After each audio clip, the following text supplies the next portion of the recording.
So, Rick, let's talk a bit about the Gartner Magic Quadrant for this year specifically.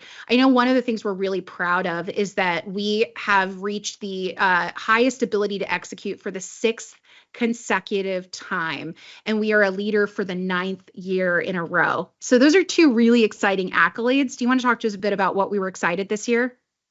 Yeah, so first of all, it's really difficult in whatever perspective you are. If you're an analyst firm or even the journalist type perspective, but it's effectively a comparative. This is one of the most difficult things to do. There's a lot of interest in play.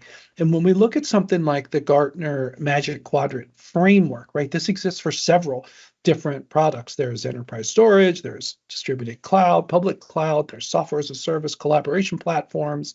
I might have the names wrong, but just highlight that it's one of those assets that can exist in a technology ecosystem across the technology spectrum.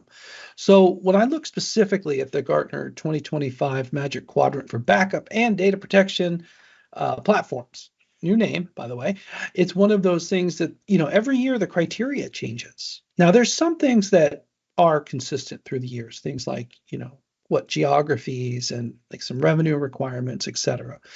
But capabilities change, and we'll talk a little bit about that on the Thursday show. But this is really a very powerful way as a decision maker or as a practitioner, because there's a very important supplemental asset to this that really gives you a basis of the whole ecosystem. So I won't lie, I spent basically my whole month of March, along with Dave, which we'll hear from in a bit, working on this. But this is probably one of the best assets in the space.